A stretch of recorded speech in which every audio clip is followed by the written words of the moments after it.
Was your family a prominent family in Ashland, and what was the importance of your family name? What were your grandparents like? I wouldn't say our family was prominent. I would say that we were involved in the community.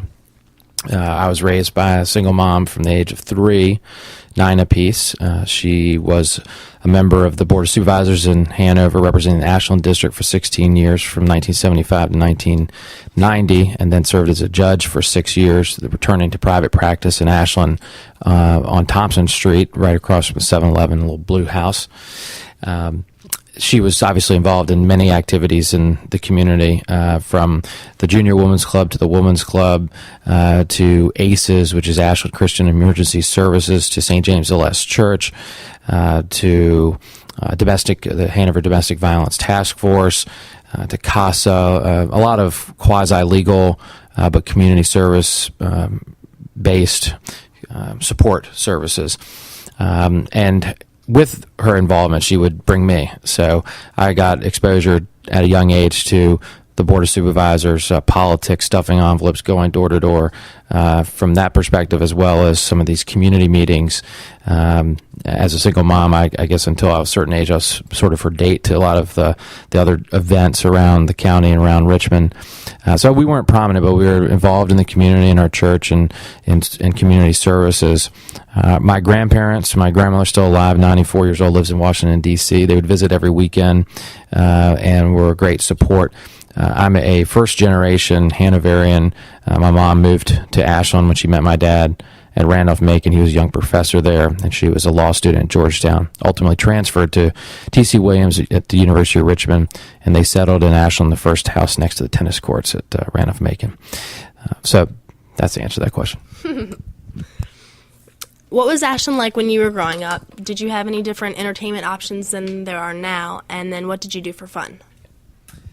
Ashland is not that different, and probably that's because I'm not that old. I grew up, I lived at 11343 Hanover Avenue, across from Woodland and Shiloh cemeteries on Cubs Lane corner. House is still there. Lived there for 18 years and went to Hampton-Sydney College, and then lived there during law school when I came back to the University of Richmond. So I guess I've lived in the Ashland area 2/3 of my adult life. The entertainment options are slightly different. When I was growing up, we had Mayberry's on the corner where the Randolph-Macon Visitor Center is, now across from the former Catholic Church, St. Anne's, which moved to another part of town. So Mayberry's was there as ice cream shop. The movie theater was a functioning movie theater. You'd actually get new movies coming there on a weekly basis, so that was a place to go, especially in our teen years, to go and have dates and things like that.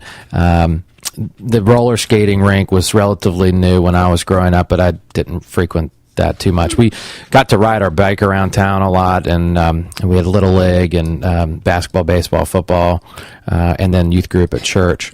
So there was a lot of community-based activities, and the town was condensed enough and dense enough that we could ride our bike just about anywhere, go to old gym at Randolph-Macon, play basketball, things like that. So. Okay. You talk about your mom being a very upstanding person in the area of Ashland. Do you remember anyone else that was notable for you? Ashland has always been known for its personalities and characters. I think my mom was definitely one of that group. Everyone would watch out as she drove through town, because she was quite the driver, usually doing her makeup or on the phone or doing filing and paperwork in the car while she drove through town. Jay Pace was a close family friend, was editor of the Hanover Herald Progress. He was also opinionated like my mother, but got to do it from a nonpartisan or bipartisan perspective for the most part. Dick Gillis was a larger-than-life political figure as mayor of the town. He's known to have coined the phrase "Virginia's for lovers," and also the center of the universe, as Ashland has become known. There are a lot of interesting folks around town. Some are still alive. Sumter Pretty, who's a former lobbyist, and whose father was a sheriff in the early part of the 20th century. But unfortunately, a lot of the characters, folks have died, and we have many more new people living in Ashland who've moved there within the last 10 years. And those people I don't know well because I haven't been in the town. You talked about how you went to Hampden-Sydney. What other schools did you attend? What did you dislike or like about school? And what were your major differences between education today and education when you were growing up? Yes, I went to Hampden-Sydney, and I tell people that I'm kind of the prodigal son because my mom was a Democrat, I'm a Republican. I grew up in Ashland where Randolph-Macon is and went to Hampden-Sydney. I also grew up in Ashland, live in Mechanicsville now, so all the things you're not supposed to do. School was probably no different than it is today. I did go to Henry Clay in Ashland K through 3. Had Ms. Majette, who's still alive, as my kindergarten teacher. Mrs. Lane was my third grade teacher, who's no longer here. But Melvin Hall was the principal. He also served on town council. I guess one thing that's changed is that I told on someone in kindergarten, and I had to go to the principal's office with him, and Mr. Hall brought out a clear thick plastic ruler with a sharp point, and some people would call that the Board of Education, but that probably doesn't happen anymore in terms of corporal punishment in school. And, that was 1981, 82. So, Ashland doesn't have its own school system, relies on the county schools. So my mom, as a political figure and someone later as a judge, felt I was better off going to private school in Richmond. So I went to St. Christopher's for 9 years. In Hampden-Sydney, took a year off, and then I went to Regent my first year of law school, transferred to the University of Richmond, finished there the last 2 years. I guess I have a slightly different perspective on education in town and in Hanover because I was privileged enough to have that opportunity. But a lot of my friends, Little League and Church Youth Group, they all went to Patrick Henry. Many of my friends did very well. Sue Watson, who's been on the school board for 30 years, was an appointee of my mom's back in the 70s, a good friend. Her kids, Jane Forbes and Susan, and I grew up together. They both went to UNC. They finished high in their class at Patrick Henry. Another good friend of mine lives in Richmond now, Jamie Woodson, whose parents and grandparents have a chicken farm outside of town. Went to Princeton and got a MBA or some master's at Harvard.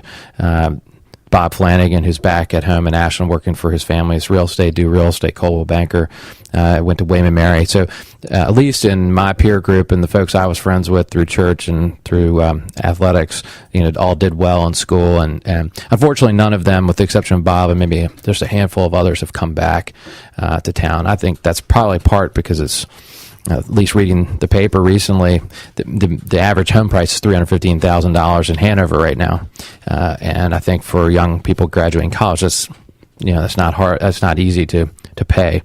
So people are finding more affordable options other places.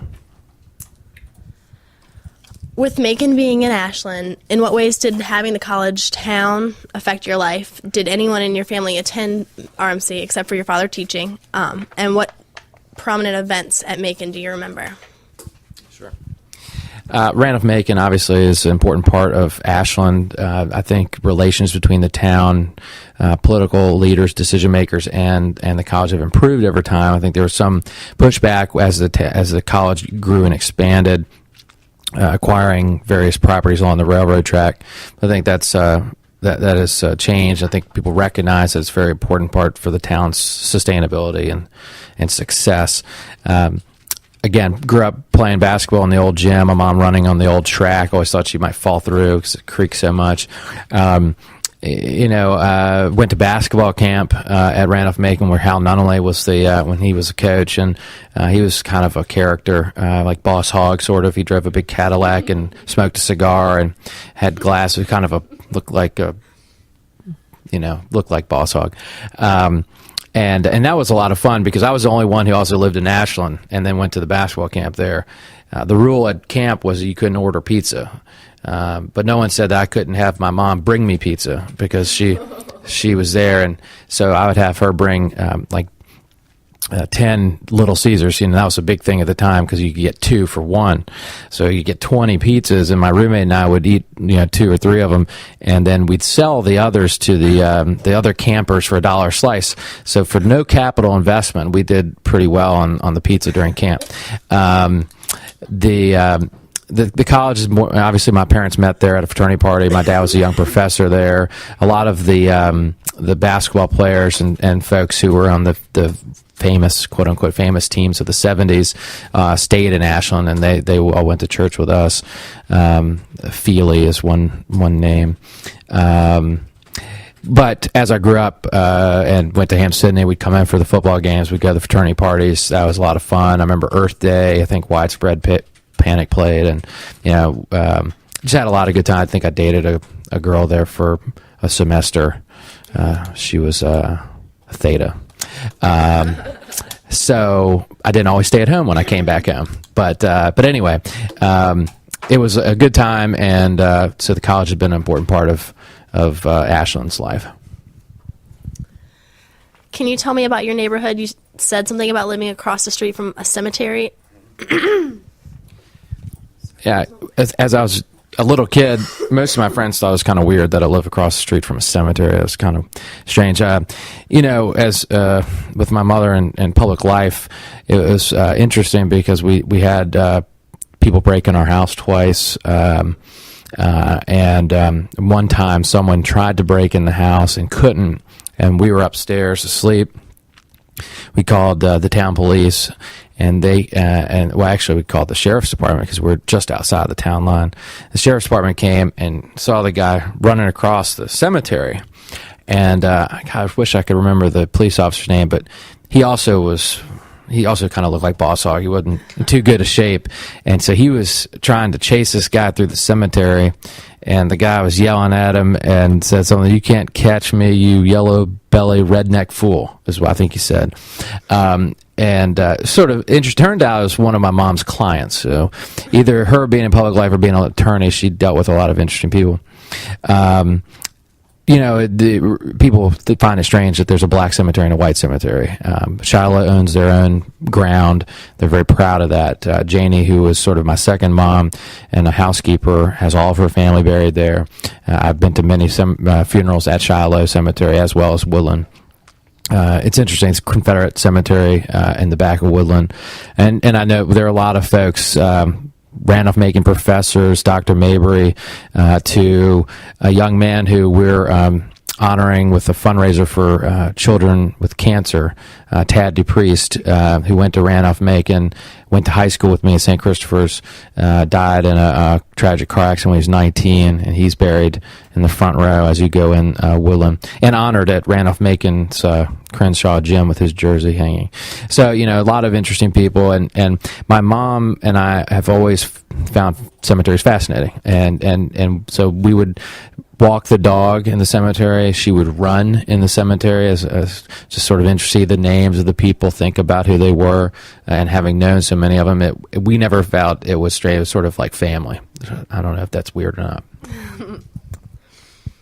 What do you think about the newer businesses around Ashland on the railroad tracks, like Ashland Coffee and Tea, Suzanne's, and Iron Horse? Well, Suzanne's is great, and they cater so many weddings and parties around the Richmond area, and Suzanne Walsenholm's a very generous person in the community, donating a lot of things to charitable events. Her building was where I went to the pharmacy growing up, was Barnes Drug Store, and that was an interesting place. Had an old soda fountain, and was a segregated pharmacy in the 50s and 60s, kind of interesting. It's still set up in the back, like that bathroom in the way back was there then. And Nancy Flippin used to work there. She is now at the pharmacy in Ucrops. But anyway, the businesses on Railroad Avenue are, for the most part, the same with respect to Crosses, which is a great place. They deliver groceries. Everyone has an account there. You can get your oysters and your chicken, and most people who work there are the same. But you had a campus pub, a little bar on the corner that's now part of Due Real Estates. There's a new building there. the Ashland Coffee and Tea Shop was a department store at one point. That's a relatively new. I think it's great for the town. Iron Horse was a number of things. It was used as a campaign office for Dick Gillis. Stuffed envelopes there is also, as I remember it, and I was little, used partly either upstairs or downstairs for Diane Hale School of Dance, where my mom made me do ballet and tap. McKinney and Company is a very well-respected firm. The Henry Clay Inn has been built since I was a teenager, and that's been good. Their office is upstairs. For the most part, it's been sustainable. There used to be 2 drugstores, though, on Railroad Avenue. Now there are none. And Domino's Pizza used to be there, but that's no longer there. So things have changed. Bell Book and Candle has been there for a long time. And there used to be a shop Pettis Miller and her husband Gus owned called Around the Corner. It was a frame shop where Hometown Realty is now. But that's no longer there. So things change, but for the most part, that is the core of Ashland and brings people to town. Were you one of those kids that liked the train? Did you remember taking the train a lot, or do you have any stories about the train? I didn't really take the train too much. My grandparents came to visit every weekend from Washington, but I do remember a couple of times going to D.C., visiting them on the train. We put pennies out on the tracks and that type of thing. You always heard about the Randolph-Macon students, the inebriated Randolph-Macon students who would try to touch the train, which didn't really work out too well. There's this one famous story of when Herald Progress was across from the town hall, that a gentleman who had gone to Crosses for lunch was late coming back and couldn't get across the tracks unless he decided to crawl underneath it, and that's what he did, and the train started and cut off his legs. So you had some interesting stories, and it divides the town and separates the emergency services, fire and rescue, from the rest of the town. So there have been a number of incidents where the train has come through and the fire truck has to wait. So it's kind of interesting. With your mom being involved in the town politics, did you hold any jobs with her or any other jobs around campus? I would try to avoid working for my mom. She had this chaotic organization where everything was everywhere, but she knew exactly where it was. And so I always hated going to her office because it was so messy. I just couldn't deal. But I did help her from time to time, a week at a time. When her paralegal was gone, I'd step in and help. And so that was fun. But I didn't really shadow her or, anything like that. I worked as a YMCA camp counselor for 3 or 4 years when the YMCA was just starting. And it was in a number of places at the Henry Clay Shopping Center. Then it was in the old Safeway, in the U-Crop Shopping Center. And then ultimately now, I guess, its own freestanding facility outside of town. But no, it was good growing up. Enjoyed the summers, mostly playing sports and working from time to time for my mom or the camp counselor. I did a couple internships in Washington and stayed at my grandmother's, and also some things outside of town. So I'm not sure what else. I know you were kind of young, but do you remember any prominent or anything that stands out in your mind about the civil rights movement or stories that your mom has told you? Ashland, I think, has always been a place where people have gotten along. Janie is my second mom, and I felt just as comfortable being at her house and spending the night with her, and going to her parties and being the only white person, or going to her church as our own. And the churches are an important part of the black community, and but at the same time, they're also great contributors to Ashland, Shiloh, and Ebenezer, and Union, and a number of others. Always feel good, and my mom represented many African Americans and helped them in legal services, and probably half the time didn't charge. So they always had an affection for her, and then obviously for me as a result. I remember one time going to Shiloh. I took Janie for Valentine's Day, and I was the only white guy there, and he was talking about the public school system or something from the pulpit, and it's a very interactive church, and so he would say, and the lawyer's son knows what I'm talking about. Just how you doing?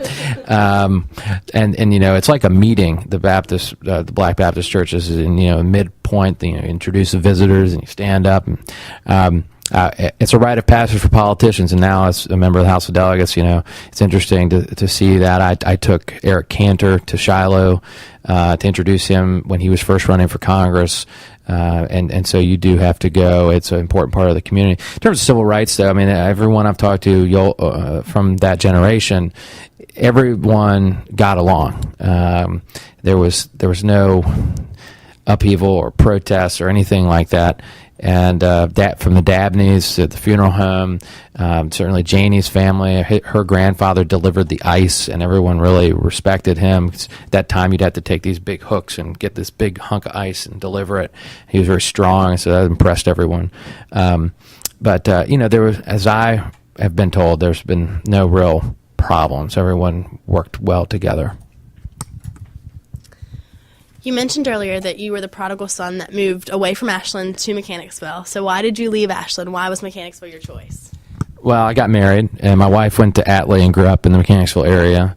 I think affordability is part of it. You know, my mom died 4 years ago in 2004, and you know, it's kind of it's not easy to just go back and live in the house that you grew up in.